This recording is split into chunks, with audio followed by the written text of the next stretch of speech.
खुद को बदलने का सबसे सरल तरीका है उन जगहों पर चुप रहना जहां शब्दों से ज्यादा मौन की जरूरत होती है। मौन ही वह कुंजी है जो आत्म अधिकार और शांति का मार्ग खोलती है। नमस्कार दोस्तों, स्वागत है आप सभी का। चलिए बिना किसी देरी के बढ़ते हैं आज की इस कहानी की ओर। बहुत समय पहले की बात है। मगध राज्य के एक छोटे से गांव में एक युवक रहता था जिसका नाम अंशुमान था। वह बहुत ही अधीर और गुस्सैल स्वभाव का था। छोटी छोटी बातों पर बहस करना और हर बात का उत्तर तुरंत देना उसकी आदत बन चुकी थी। धीरे धीरे उसके इस स्वभाव के कारण लोग उससे कतराने लगे। अंशुमान खुद भी इस बात को महसूस करता था कि उसका स्वभाव उसके जीवन में शांति और खुशियां लाने के बजाय तनाव और अकेलापन बढ़ा रहा है। लेकिन वह समझ नहीं पा रहा था कि उसे इस स्थिति से कैसे बाहर निकलना चाहिए। एक दिन उसने सुना कि पास के जंगल में भगवान बुद्ध का प्रवचन हो रहा है। बुद्ध के बारे में उसने बहुत कुछ सुन रखा था। उनकी करुणा, उनका ज्ञान और उनके द्वारा दी गई जीवन की शिक्षाएं। यह सुनकर अंशुमान ने सोचा, शायद मुझे मेरे सवालों के जवाब वहां मिल जाएं। वह जल्दी ही प्रवचन स्थल पर पहुंचा। वहां बड़ी भीड़ जमा थी। बुद्ध अपने सरल और स्पष्ट शब्दों में जीवन की गहराइयों को समझा रहे थे। उसी समय बुद्ध ने सभा को संबोधित करते हुए कहा, यदि तुम अपने जीवन में सच्चा बदलाव लाना चाहते हो तो 10 जगहों पर चुप रहना सीखो। यह सुनकर अंशुमान को कुछ आशा की किरण दिखी। प्रवचन समाप्त होने के बाद वह बुद्ध के पास गया और उनके चरणों में झुककर बोला, भगवान, आपने कहा कि बदलाव लाने के लिए 10 जगहों पर चुप रहना चाहिए।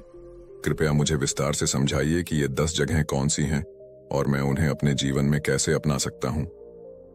बुद्ध मुस्कुराए और बोले, यह जानने के लिए तुम्हें धैर्य, अनुशासन और आत्मनिरीक्षण की आवश्यकता होगी।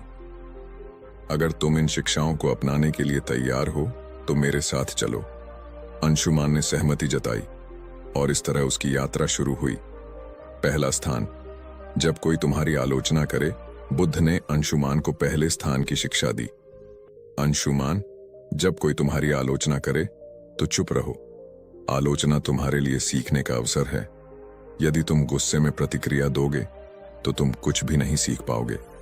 लेकिन अगर तुम चुप रहकर सोचोगे तो तुम समझ सकोगे कि वह आलोचना सही है या गलत। बुद्ध ने उसे एक उदाहरण दिया। एक बार एक व्यक्ति ने मुझे अपशब्द कहे। मैंने चुप रहकर उसकी बात सुनी। जब वह थक गया तो मैंने उससे पूछा, अगर तुम किसी को उपहार दो और वह उसे न ले तो वह उपहार किसके पास रहेगा? वह बोला, मेरे पास। मैंने कहा, तुम्हारे ये शब्द भी तुम्हारे पास ही रहेंगे क्योंकि मैंने इन्हें स्वीकार नहीं किया। अंशुमान ने इसे अपने जीवन में अपनाने का निर्णय लिया। शुरुआत में यह कठिन था, लेकिन धीरे धीरे उसने महसूस किया कि आलोचना सुनने के बाद चुप रहने से वह आत्मनिरीक्षण कर पाता है।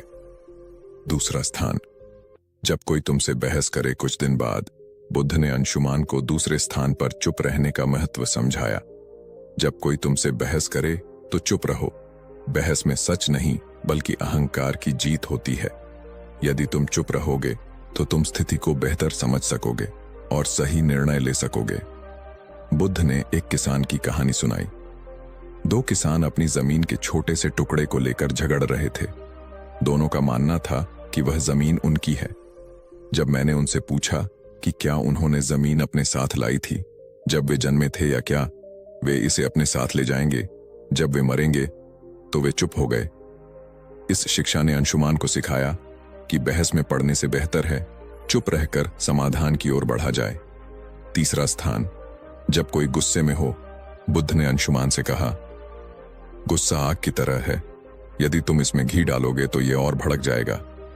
इसलिए जब कोई गुस्से में हो तो चुप रहो। उसकी गुस्से की ऊर्जा खत्म हो जाएगी। इसके लिए उन्होंने एक कहानी सुनाई। एक राजा ने अपने मंत्री को गुस्से में फांसी की सजा सुनाई।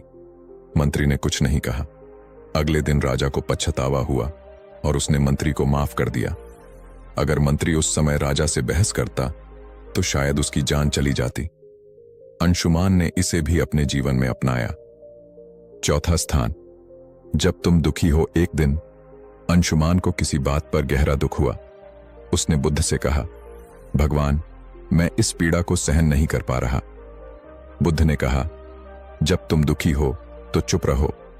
दुख तुम्हारे भीतर के बदलाव का द्वार हो सकता है। चुप्पी में तुम्हें अपने प्रश्नों के उत्तर मिल सकते हैं। बुद्ध ने उसे यह भी बताया कि दुख तुम्हें मजबूत बनाता है, बशर्ते तुम उसे समझने की कोशिश करो। 5वां स्थान, जब कोई तुम्हें उकसाए। बुद्ध ने अंशुमान से कहा, जब कोई तुम्हें जानबूझकर उकसाए तो चुप रहना ही सबसे बड़ा उत्तर है। यह तुम्हारी शक्ति और धैर्य को दर्शाता है। उन्होंने एक साधु की कहानी सुनाई। एक बार एक साधु को गांव के लोग परेशान करते थे, लेकिन वह साधु हमेशा शांत रहता था। धीरे धीरे गांव वालों ने उसे तंग करना छोड़ दिया। उनकी चुप्पी ने उन्हें बदल दिया। 6ठा स्थान, जब तुम्हें दूसरों की मदद न करनी हो। बुद्ध ने समझाया, हर जगह मदद करने की जरूरत नहीं होती। जब कोई तुम्हारी राय न मांगे तो चुप रहना बेहतर है। यह शिक्षा अंशुमान के लिए बहुत उपयोगी साबित हुई। 7वां स्थान, जब तुम्हें अपने ज्ञान पर घमंड हो।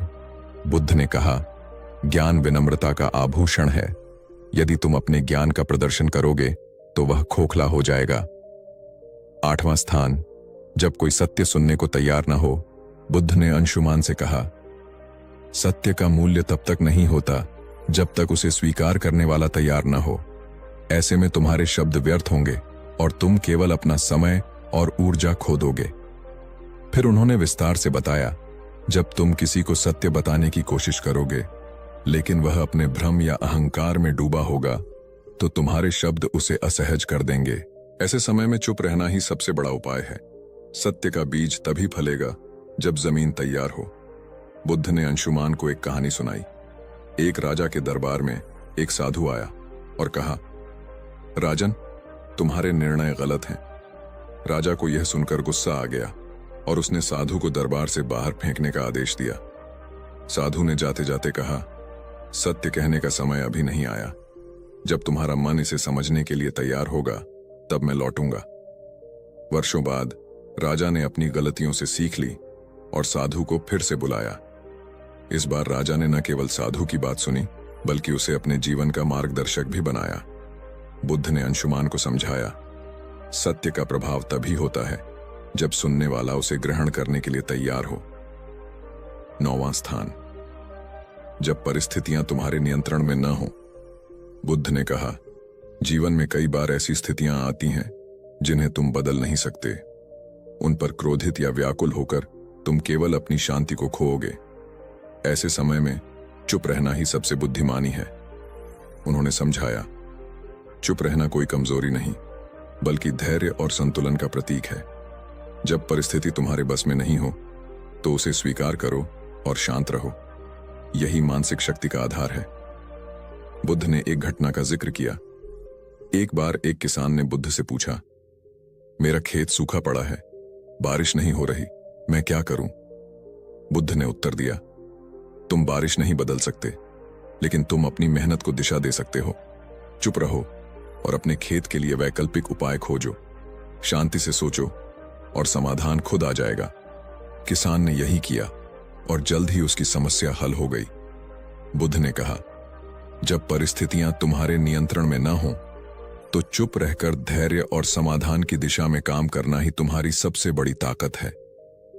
10वां स्थान, जब तुम्हारा दिल भर जाए।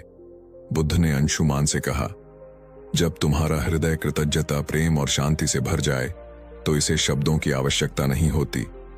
ऐसी स्थिति में चुप्पी स्वयं एक भाषा बन जाती है। यह तुम्हारे भीतर की सबसे बड़ी खुशी है। उन्होंने इसे और स्पष्ट करते हुए कहा, कृतज्ञता का सबसे शुद्ध रूप मौन में प्रकट होता है। जब तुम अपने जीवन में आनंदित महसूस करो तो इसे बाहरी अभिव्यक्ति की आवश्यकता नहीं होती। यह चुप्पी तुम्हारी आत्मा की खुशी का प्रतीक होती है। एक प्रेरणादायक कथा। बुद्ध ने अंशुमान को एक छोटी कहानी सुनाई।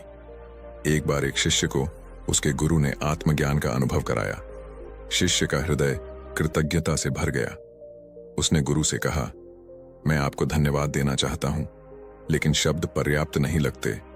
गुरु मुस्कुराए और बोले, तुम्हारी चुप्पी ही मेरे लिए सबसे बड़ा धन्यवाद है, इसे बनाए रखो। बुद्ध ने समझाया, जब दिल भर जाए तो शब्दों की आवश्यकता नहीं होती।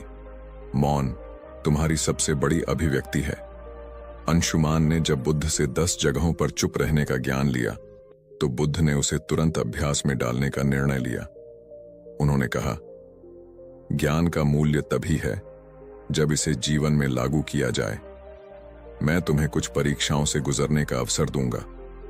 इन परीक्षाओं से तुम सीखोगे कि चुप्पी वास्तव में तुम्हें कितना बदल सकती है।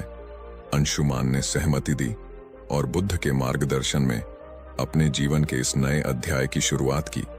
बुद्ध ने अंशुमान को एक गांव भेजा जहां लोगों को उसकी पुरानी आदतों के बारे में बताया गया।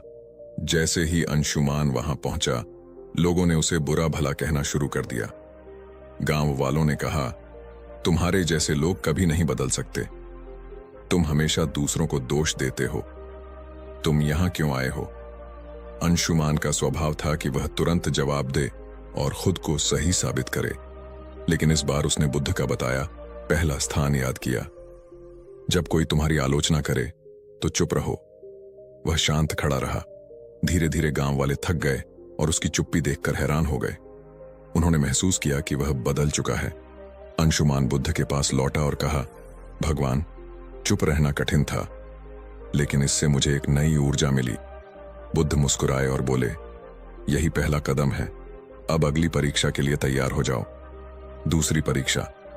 जब कोई बहस करे, बुद्ध ने अंशुमान को एक व्यापारी के पास भेजा जो हमेशा अपने ग्राहकों से बहस करता रहता था।